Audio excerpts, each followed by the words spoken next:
Okay, in this PowerPoint we're going to talk about the importance of a customer-centered design. We're going to explore various design styles used to develop websites. We're going to differentiate the difference between client and customer in regards to their role in website development. And you will learn the components of a customer-centered website. Okay, guiding questions. What are the distinguishing characteristics of each of the design styles listed below? So you need to know a company-centered, a technology-centered, a design-centered, and a customer-centered website. Of these design styles, which is recommended and why? What elements are included in customer-centered designs? Alright, your project for this unit, like I mentioned before, is that you're going to make a website, and we're just going to do individual, we're not going to do teams. You'll create a website that is client-based or customer-centered. Okay? You, not a team, you must consider these questions as you begin your work. Who is the client for the website project? Mainly it's going to be me. I'm going to be the main client. Who is the audience? And we'll talk about that more later. And who is your customer? Okay? So we'll go over the requirements for the website here in a little bit in this lesson, but start thinking about what you're going to make this website on. Alright, site elements. The site needs to be designed to target a specific audience. So you need to think about what and who is going to be your audience for this site. And you need to focus on content rather than technology. Okay? And you need to open with a splash page, which is your home page. And a splash page is the first page the viewer sees, and you try to catch the user's attention. Okay? So you want something to be fun and creative on your splash page or your home page to open up the site to catch the user's attention.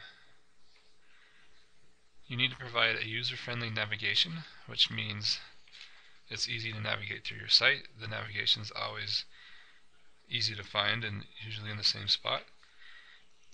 Make sure your content is organized, and you can use columns, and we're going to be using layers like we did for our previous website. We're not going to be using forms, but if you are making a site, you should think about how to get information from your users.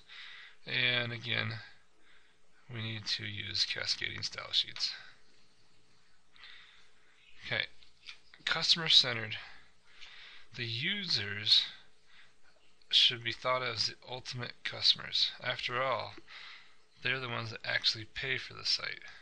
Okay, and the more users you have, the more popular the site is, the more money that site will bring in. So you need to, if you're designing a professional website, you'd research the customer's desires and implement these ideas into design a website. So you want to make sure you know who their users are and the customer desires, so you can create the best website for the customer and their users. Okay, we have company-centered designs, and with company-centered, instead of the user being the primary focus, the interest of the company is the focus of these sites. Okay, the companies decide the content. Technology-centered websites, and you need to know these because they're going to be on a quiz. These sites often look like they're created by technology wizards or very inexperienced designers. They're more technology based, they're not very pleasant to the eye. Design-centered, these sites showcases the designer's work and often lack any meaningful content. Okay? Keep in mind the job of the designer of the website is to facilitate communication between the client and the customer. So make sure you know those different types of websites.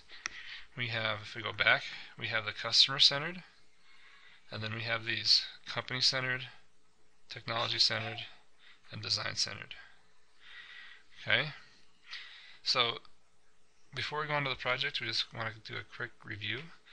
You're going to design to target a specific audience.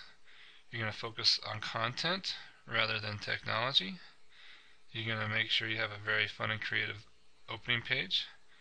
You want your navigation to be user-friendly. You're going to organize your content with layers, and we're not going to worry too much about gathering information through forms, and we're going to look at CSS again.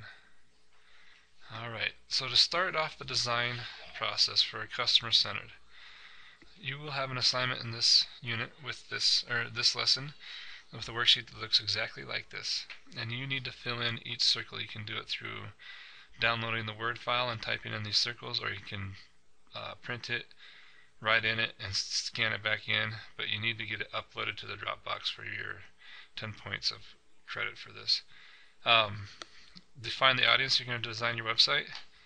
Mainly it's going to be, it depends, mostly it's going to be for high school age kids. What's going to be on the overview of the content, so what is your main topic? You're going to talk about what you're going to do for your navigation system. You're going to sketch an outline of your page, so here would be your web page. You may have your banner. We have to have a banner, so you're going to have a banner. You could put the nav below it, and then you can put content, but anyway, you would label each one. Can't write very well, sorry. You have the banner, nav, and then this would be your content. Okay, so that's all you need to do. Any forms? We're not going to do forms, so just leave that one blank. Don't worry about it. Alright, list the styles you're going to use. So you may look at font or color, headings like your H1 tag. So think about styles and what's going to be on your splash page to make it stand out. It's going to be a cool graphic that you make, maybe a little video or something, so make something fun for your splash page. And again, this is in the Dropbox for this lesson, and you'll have a link to it on the lesson page. Alright, project overview. We're not going to do a teacher website. Sorry. Political campaign, those are done with. So, alright, so what you can do for your project is you can do a school or community issue. So you'll identify a issue that maybe deals with student parking, lunch schedule. I know some Rampart people are in this class and they changed their schedule this year.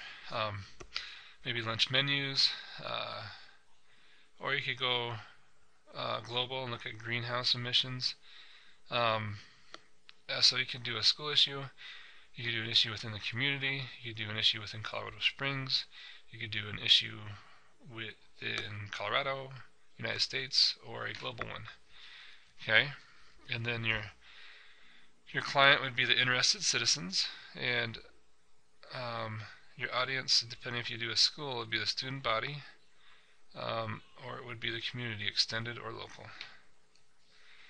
Another one, you could make a web page for a club or school or community organization. So depending on what you do, you can make a website for your DECA. Now, I don't know if they actually need one, or if you want to, you can make a website for a football team. You don't have to do your school football team. If you want to do a website on the Broncos, it's great. You can do one. Just make sure you follow the rubric for this project. You can make a website for a chess club. If you are in a community sponsored activity, I don't know, say ballet, or maybe some sort of church community organization, you can do a website for them. Okay, and for this one, your client would be the head of the organization, so you think about teacher, coach, student, or citizen, and your audience would be who's going to look at the page. Is it going to be the parents, the students, the faculty, or the community members? And this is stuff for you to determine, and it just has to match what your content is. And we're going to have more on this to help you, to help guide you through this process. And that's it. So we talked about the importance of customer-centered design, and we briefly went over what your project's going to be.